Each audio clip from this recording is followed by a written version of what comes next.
नमस्ते। मेरा नाम आशीष है। अगर आपको रस का टॉपिक मुश्किल लगता है तो ये वीडियो आपके लिए है, सिर्फ और सिर्फ आपके लिए। उससे पहले आप ये देख लीजिए, यह 10वीं कक्षा मार्च 2016 का पेपर है, जो रस से रिलेटेड कुछ क्वेश्चंस आपके सामने हैं। और ऐसे ही ये जो आप देख रहे हैं ये मार्च 2017 का पेपर है, और इसका दूसरा पार्ट मार्च 2017 का वो ये है। और ऐसे ही अगले साल का यानी मार्च 2018 का पेपर जो रस से रिलेटेड क्वेश्चंस आए थे वो आपके सामने हैं। तो आपने इन तीनों साल के पेपर देखे। इसमें एक बात नोट करने लायक है, क्या? वो आप सुन लीजिए। तो नोट करने लायक बात ये थी कि अगर आप रस की टेबल और रस के उदाहरण को, वो भी एक एक उदाहरण को अगर याद कर लेते हैं तो आपके 4 नंबर में से 3 या 2 नंबर तो ऐसे ही आ जाएंगे। देखिए किस तरह से। जैसे इसी पेपर को देख लीजिए, मार्च 2016। श्रृंगार रस का एक उदाहरण लिखिए। अब श्रृंगार रस का एक उदाहरण लिखना मुश्किल बात तो है नहीं। आप अगर पहले से याद रख रखे होते हैं एक एक उदाहरण तो आप ये लिख देंगे। और करुण रस का स्थायी भाव का नाम लिखिए। अब करुण रस का स्थायी भाव आपको टेबल में मिल जाएगा। किस रस का स्थायी भाव है ये भी आपको टेबल से पता चल जाएगा। मतलब अगर ये दो चीजें यानी उदाहरण और रस की टेबल ये अगर याद हो जाती तो आपको 4 नंबर में से, इन 4 नंबर में से 3 नंबर तो वैसे ही मिल जाते हैं।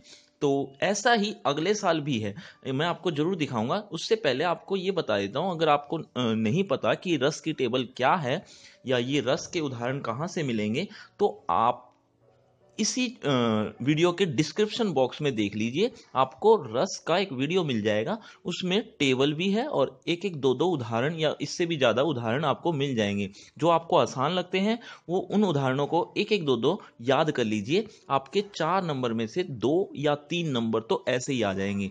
और रही बात एक एक नंबर और की, वो आता है कोई ना कोई काव्य पंक्तियों में से रस बताना होता है।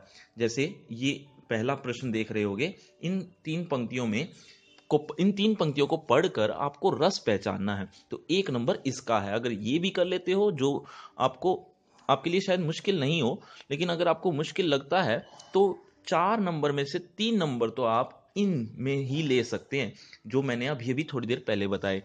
तो हम अगले पेपर की बात करते हैं। जैसे मार्च 2017। अब इसमें 2 क्वेश्चंस ऐसे आए हुए हैं जो जिनमें आपको रस पहचानना है, रस पहचान कर लिखना है। लेकिन 2 प्रश्न ऐसे भी हैं इसी मार्च 2017 में जिसमें आपको स्थायी भाव बताना है और करुण रस का स्थायी भाव लिखना है। तो ये क्वेश्चन भी अगर आप कर लेते, यानी टेबल अगर आपको याद हो जाए, तो 2 नंबर तो इसमें भी मिल जाएंगे। और ऐसे ही, बिल्कुल ऐसे ही मार्च 2018 का जो पेपर है इसमें भी आप देखिए, हास्य रस का एक उदाहरण लिखिए। अब हास्य रस का उदाहरण अगर याद हो जाए और आप नीचे के 2 प्रश्न देखिए, रति किस रस का स्थायी भाव है और करुण रस का स्थायी भाव क्या है, ये 3 प्रश्न तो आपके टेबल और उदाहरणों में से आए हुए हैं। तो ये आप जरूर याद करके जाना। इससे क्या होगा, इससे आपके 4 में से 2 या 3 नंबर तो आपके पक्के आएंगे। तो रही बात उस एक प्रश्न की, मैं ये नहीं कह रहा हूं कि उसको आप छोड़ दीजिए या उसको करने की जरूरत नहीं है। ये उन लोगों के लिए है वीडियो जो जो ये सोचते हैं कि रस मुश्किल टॉपिक है। तो ये जो 2 चीजें मैंने बताई हैं, अगर वो याद कर लेते हैं या थोड़ी मेहनत कर लेते हैं, यानी रस की टेबल और उदाहरणों को याद कर लेते हैं, तो आपके ज़्यादातर नंबर तो इसी में ही आ जाएंगे। तो अब बात करते हैं कि जो मैंने अभी पेपर दिखाए हैं उनके आंसर क्या हैं। तो ये है मार्च 2016 का पेपर। 2016 से पहले के पेपर्स में अलंकार आया करते थे, रस का टॉपिक नहीं आया करता था। ये अभी कुछ साल पहले ही रस का टॉपिक आने लगा है। तो मार्च 2016 का पेपर आपके सामने है, जिसमें सिर्फ हम रस के टॉपिक की बात करेंगे। शोभित कर नवनीत लिए, घुटुरुन चलत रेणु तनु, मंडित मुख दधि लेप किए, चारु कपोल लोल लोचन, गोरोचन तिलक दिए। अब इसमें कौन सा रस है ये तो आपके सामने लिखा हुआ है, लेकिन ये वात्सल्य रस कैसे हुआ वो आप ध्यान से सुन लीजिए। इन 3 पंक्तियों का अर्थ सुन लीजिए कि जब जो श्री कृष्ण हैं वो भी बच्चे हैं, छोटे बच्चे हैं, वो अभी घुटनों के बल ही चल पाते हैं। घुटने के बल ही चल पाते हैं और मुख पर उन्होंने दही मक्खन का लेप लगाए हुए वह श्री कृष्ण यशोदा के पास जाते हैं और उनके लाल गाल हैं। उनके लाल गालों को देख की सुंदरता का वर्णन सूरदास जी ने किया है। तो यहाँ यशोदा जी अपने बच्चे के प्रति यानी श्री कृष्ण के प्रति प्रेम दिखा रही हैं, इसीलिए यहाँ पर वात्सल्य रस है। और रही बात इन 3 प्रश्नों की, ये आपको रस की टेबल में से और श्रृंगार रस का उदाहरण आपको नीचे दिए गए वीडियो में यानी डिस्क्रिप्शन बॉक्स में एक लिंक दिया हुआ है, उस वीडियो में आपको ये मिल जाएंगे। ये तो आप देख भी चुके होंगे, नहीं देखा है तो जरूर देख लीजिएगा। चलिए हम अगले साल के पेपर की बात करते हैं। इसमें उपयुक्त उस खल को न यद्यपि मृत्यु का भी दंड है, पर मृत्यु से बढ़कर न जग में दंड और प्रचंड है। अतएव कल उस नीच को रण मध्य जो मारू न मैं, तो सत्य कहता हूं कभी शास्त्रास्त्र फिर धारू न मैं। रौद्ररस इसमें क्यों है ये तो आप शायद पढ़ के ही समझ गए होंगे। देखिए, यद्यपि मृत्यु का भी दंड है, पर मृत्यु से बढ़कर न जग में दंड और प्रचंड है। ये शब्दों से ही समझ में आ जाता है कि ये गुस्से में कही गई पंक्तियां हैं। अतएव कल उस नीच को रण मध्य को जो मारू न में, रण के भी बीच में मारने की बात हो रही है। तो यहाँ इन पंक्तियों को पढ़ के ही समझ में आ जाता है। मैं ये नहीं कह रहा हूँ कि आपको इनकी हिंदी आनी ही चाहिए, लेकिन कुछ शब्दों का अर्थ से ही समझ में आ जाता है कि यहाँ गुस्से में कही गई पंक्तियां हैं, जिसकी वजह से ये रौद्र रस है। आइए हम अगली पंक्तियों के बारे में बात करते हैं। वह आता 2 टुक कलेजे के करता पछताता, पथ पर आता पेट पीठ दोनों मिलकर हैं एक, चल रहा लकुटिया टेक।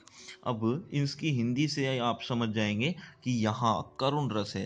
हिंदी वैसे आपने कर ही ली होगी, लेकिन फिर भी मुझसे सुन लीजिए कि 2 टुक कलेजे के करता पछताता, 2 टुक कलेजे के कर देता है, पथ पर आता रास्ते में आ रहा है, पेट और पीठ दोनों मिलकर हैं एक, पेट और पीठ मिलकर एक हो गए हैं, अर्थात इतना भूखा है।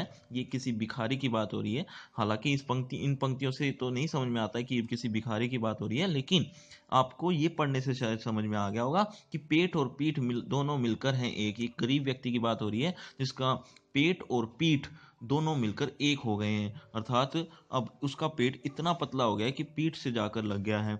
चल रहा लकुटिया टेक, लकुटिया यानी लकड़ी, लकड़ी को टेक कर वो चल रहा है। तो यहाँ ये दुख के बारे में, दुख है किसी का, जो आपको इन पंक्तियों से तो शायद समझ में ना आए किसका, लेकिन वैसे मैं आपको बता देता हूँ, ये भिखारी, एक भिक्षुक कविता की पंक्तियां हैं। तो ये भिखारी का दुख है, जिससे आप समझ जाएं कि ये करुण रस है। अब आगे देखिए, ये मार्च 2017 का दूसरा पार्ट, निम्नलिखित काव्यांश में कौन सा स्थायी भाव है। अब इन कई बार ऐसा भी हो जाता है कि कुछ पंक्तियां दे दी जाती हैं जिसमें आपको रस तो छाटना ही है, लेकिन रस छाट कर उसका स्थायी भाव बताना है, उसी के नंबर हैं, यानी सिर्फ स्थायी भाव ही छाटना है। लेकिन उससे पहले आप रस छाट लेंगे तभी तो आप स्थायी भाव छाट पाएंगे। तो सुत मुख देखी जसोदा फूली, जसोदा यानी यशोदा की बात हो रही है। हर्षती देखी दूध की दंतिया, प्रेम मगन तन की। अब यहाँ से आप समझ जाएंगे कि ये किसी बच्चे के प्रति प्रेम दिखाया गया है। हर्षती देखी यानी खुश होकर देखती है, दूध की दतियां, दूध के दांत को देख रही है, दूध को दांत को देखकर वह खुश हो रहे हैं। तो यहाँ अब दूध के दांत तो शायद बच्चे के ही होते हैं, आप समझ ही गए होंगे। तो आप इस बात से अंदाजा लगा सकते हैं कि ये रस वात्सल्य रस ही होगा, क्योंकि ये बच्चे के प्रति प्रेम दिखाया गया है। और वात्सल्य रस का स्थायी भाव होता है वत्सल या वात्सल्यता, आप दोनों में से कोई भी लिख सकते हैं। तो स्थायी भाव आप एक बार जरूर इसको ध्यान से देख लीजिए, क्योंकि ये रस की टेबल में आपको शायद ना मिले। तो ये करुण रस का स्थायी भाव आपको टेबल में से मिल जाएगा, इसीलिए हम आगे चलते हैं। मार्च 2018 का पेपर है ये, और इसमें भी आपको 3 उदाहरण तो तीन नंबर का प्रश्न तो ऐसे ही मिल जाएंगे, जिसमें आपको अगर उदाहरण याद हो और टेबल याद हो, इससे ही आपको 3 नंबर मिल जाएंगे। अब रही बात 1 नंबर की, तो वो आप देख लीजिए। निम्नलिखित पंक्तियों में रस पहचान कर लिखिए। मैं सत्य कहता हूँ सखे, सुकुमार मत जानो मुझे, यमराज से भी युद्ध को प्रस्तुत सदा मानो मुझे। अब यमराज से भी युद्ध लड़ने की बात हो रही है, तो यहाँ से आपको समझ में आ जाएगा कि यहाँ वीरता दिखाई जा रही है, इसीलिए इसमें वीर रस है।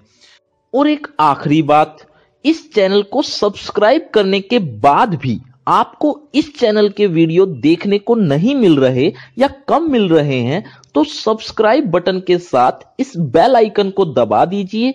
आपकी यह समस्या दूर हो जाएगी। धन्यवाद।